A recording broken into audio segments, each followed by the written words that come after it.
Hey folks, today we're going to demonstrate two physiological full-size human skeleton models for you. These are both physiotherapy models. The one on the left is the 3B A15-3S, affectionately called the Frank. So if you research that on Google or even on the American 3B site, you would just put in A15-3S Frank. The one on the right, of course, is the model by Erler Zimmer, which we'll call Zimmer as we go through the demonstration. This model is German-made, as is the 3B. The Zimmer model, however, is sold exclusively through Anatomical Chart Company and through dealers that they have relationships with. And of course the 3B, same thing. You can get it at the company store. You can also buy it through their various dealers. Now what we're going to point out is some of the significant differences between the two, but I'll go ahead and say in summary, at the end of the day, your ability to practice with these models in terms of demonstrating physiotherapy is going to be identical. There are some features the Zimmer model allows that the 3B simply doesn't, and that is disarticulation, so that you can handle individual parts of the body. You don't have disarticulation pretty much at all with the 3B, with the exception of the pelvis. So we'll get more detail of that later. So let's start with an overall view. Looking at the angle you can see there, I'm going to turn them a little bit toward both of you, and you can see the overall view of the models. And you can see the shoulders here appear to be more natural in terms of the hang, whereas the shoulders here are kind of bunched up or sort of gathered. The difference is the articulation of the scapula with respect to the skeleton on this model, the 3B, is a little bit more complex. You see all these bands here. And if you were to run the bands down or separate it more in a natural posture, you can see that the skeleton itself would look more natural. So it looks a little odd and drawn up simply because of the way it's articulated. The benefit, however, is you can move these areas 100% of natural and in some cases unnatural movement, but so you have a broader range of demonstration here. Whereas the Zimmer model, if we turn this around and look at the same region, you can see there that there's a metal band that basically holds the scapula in place, and of course the elastic on either end, so you can move them to some range, which is probably all you'd need for demonstration, but it's not quite as exaggerated as a 3B model. So flipping this back around now, well, we're going to leave them here for a moment and we'll demonstrate some of the features of the skeletons.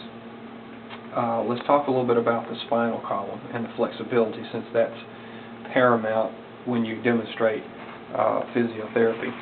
The Zimmer model here on the right, if you can zoom in right here, you can see this has, and I'm not sure what the actual name of that material is, but it's a rod that is corrugated, which allows optimal flexibility of this model. And I'll demonstrate that. We can back up a little bit, and there's one view, and of course the skull moves around however you want it to, and this thing will bend all the way over, and if you want it to bend and touch the ground, you can have it do that. So the range of movement for the Zimmer model is exceptional because of the way that it's articulated. Whereas the 3B model, and you can't see this in detail, maybe you can, this is a copper rod, and it allows the model to be flexible, but it doesn't give you the same range as the Zimmer. Now if you look up at the neck, you can see the silver part through there. That is the flexible column, which allows the neck to be moved within an exaggerated range of movement. But in order to benefit from this feature, you have to remove the skeleton from the stand, because as you can see, this is a hanging version, whereas if you notice the Zimmer model is what they call sacral mount. You can take the full skeleton up, but you can also reference it in its entirety while it's in the mounting, whereas the 3B you simply can't do that. So that's another difference in the features. And while we're looking at the back, let's flip this around again. You can see that the Zimmer model has the full set of spinal nerves demonstrated. The 3B does not give you spinal nerves at all. Also, the sacrum at the bottom here on the Zimmer model has a removable plate where you can see the distribution of the sacral nerves. And of course, you don't have nerves or any dissection of this area here on the 3B. Now notice this piece of hardware on the 3B. This is a thumb screw. This allows you to remove the hip structure from the skeleton. You have the same feature here as well. And now we'll turn this around on the Zimmer and we'll demonstrate some of the detectability. You have hidden hardware here, which makes a more fluid look on this area, whereas here on the 3B you've got the exposed hardware pieces, which are okay, but when you take the 3B apart, the single dissectability is the hips come off, the whole pelvic segment.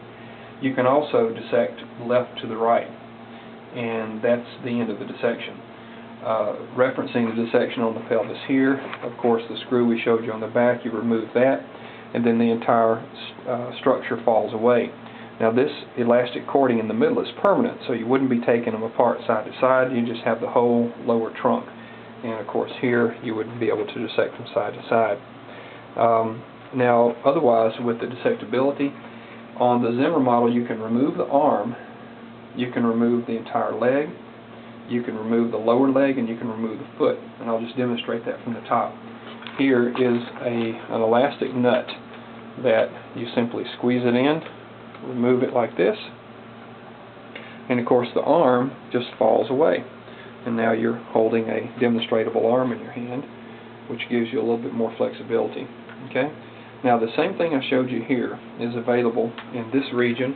You can see the nut on the femur, and then as we turn this around to the back, you can see there is a nut that holds the lower leg to the upper leg. There's also a nut that holds the foot onto the lower leg. So again, you just squeeze it, take it off, and the foot comes off in your hand. Very neat feature. And again, you don't have any of those dissectability features with the 3B. Now while we're in the lower area, let me point out something that's kind of unique on the 3B. You see the area here of the lower leg on both of these?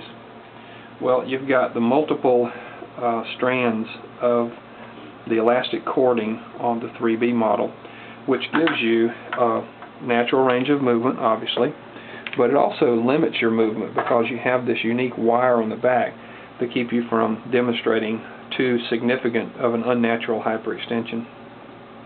So that's kind of a cool feature if you are primarily involved in demonstrating areas of the lower leg or the knee, like for sports injuries. You get the same benefit here with the Zimmer, but you don't have the limitation. You can have this thing do all kinds of crazy stuff, which you wouldn't demonstrate anyway in normal practice. But the benefit here, I still believe, is that you can detach the lower leg completely. So benefits and features to both are kind of unique. Let's move up, back up a little bit. The skull, of course, is removable, but you have to take the assembly out of the hanging structure first. Whereas on the Zimmer model, and I've already started this for us, we just simply unscrew the nylon nut up top and remove the skull, and now you're holding in your hand a nice, beautiful skull that you can demonstrate. As far as the way it's put together, you see the center spring. Both skulls are the same way, so if you pop off the spring, which we'll just go ahead and demonstrate that for you now, you can remove the entire lower jaw. Now on the 3B model, of course, it has the same center spring, but if you pop it off in the middle, it is articulated with nylon here, so it doesn't fall away from the skull. So that's about the extent of some of the major features, and also I'll show you here on the shoulder, the same wire that is on the lower leg that I showed you keeps you from extending this arm too far above the natural range. So that's sort of a limiting idea there, which is kind of cool. So there are your two models. I'll back off and let you get a nice big shot of them. And again, those are available widely on the internet. If you have any questions, or if you'd like me to give you advantageous pricing on these, please give me a call. This number is 678-776-8861, and I can be reached on email at jeffnix@gmail.com. That's JEFFNIX@gmail.com. Thank you.